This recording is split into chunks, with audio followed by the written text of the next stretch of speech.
Assalamualaikum warahmatullahi wabarakatuh. Teman-teman, kita berjumpa lagi. Kali ini kita akan belajar bersama tentang perbedaan tes prestasi dan tes potensi. Pengertian dari prestasi itu sendiri didefinisikan sebagai seberapa baik siswa telah belajar atau apa yang diharapkan mereka ketahui.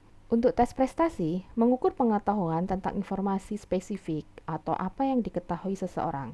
Sementara tes kecakapan mengukur apa yang dapat dilakukan seseorang dengan apa yang dia ketahui. Untuk potensi atau bakat, bakat adalah kapasitas dasar individu untuk belajar dalam tempo yang relatif pendek dibandingkan orang lain. Namun hasilnya justru lebih baik. Bakat merupakan potensi yang dimiliki oleh seseorang sebagai bawaan sejak lahir, serta interaksi dengan lingkungan. Di sini ada peta atribut manusia. Atribut individu terdiri dari kognitif dan non-kognitif. Kognitif itu sendiri terdiri dari potensi dan prestasi. Untuk potensi bisa dibagi menjadi umum dan khusus, serta prestasi dibagi menjadi kecakapan dan pengetahuan. Untuk potensi dari sisi umum itu lebih mengarah kepada intelijensi, sedang dari khususnya lebih mengarah kepada skolastik atau vokasi. Untuk vokasi sendiri dibagi menjadi 5, antara lain verbal, numerik, mechanical, clerical, dan visual. Nah, perbedaan antara tes prestasi dan tes potensi. Dasar teori sendiri tentang tes prestasi itu adalah Crystallized Intelligence atau GC. Tes potensi, dasar dari tes prestasi adalah Fluid Intelligence GF atau G Factor. Dasar teori Crystallized Intelligence GC terkait dengan kemampuan hasil dari pengalaman yang didapatkan oleh individu baik secara formal maupun non-formal.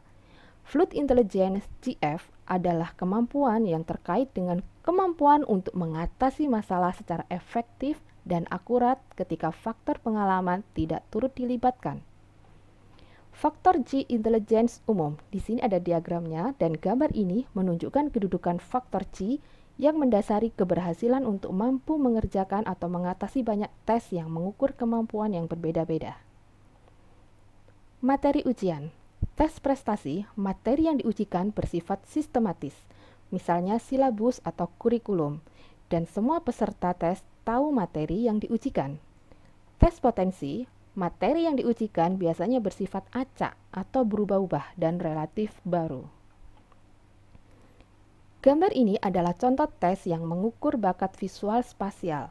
Peserta tidak memerlukan latihan khusus untuk belajar mengatasinya. Kestabilan hasil.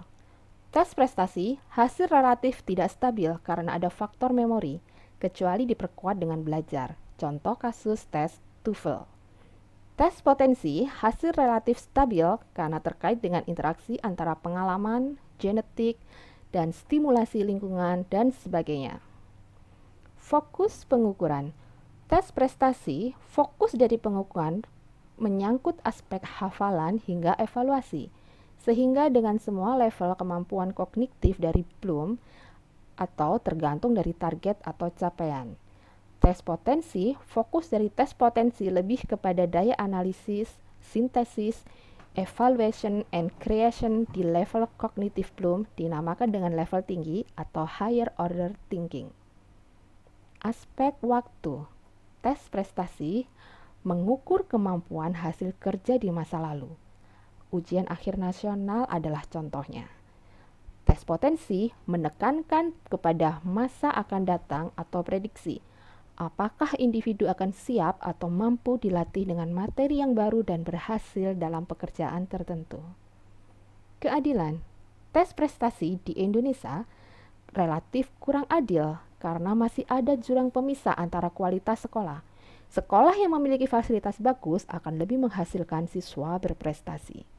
Untuk tes potensi relatif adil karena tidak berkaitan dengan prior knowledge atau apa yang dipelajari atau dilatihkan.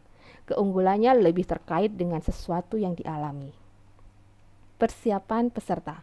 Peserta perlu menyiapkan diri untuk mempelajari semua materi yang telah diajarkan. Untuk tes potensi, peserta tidak perlu menyiapkan dengan sangat serius. Paling yang dibutuhkan mengenali bentuk-bentuk butir soal yang akan diujikan. tes prestasi, sebelum tes pelajarilah materi yang akan diujikan. Untuk tes potensi, makan yang bergizi, tidur yang cukup, berdoa, dan jangan cemas, dan yakin dengan kemampuan diri sendiri. Terima kasih teman-teman. Sampai jumpa lagi.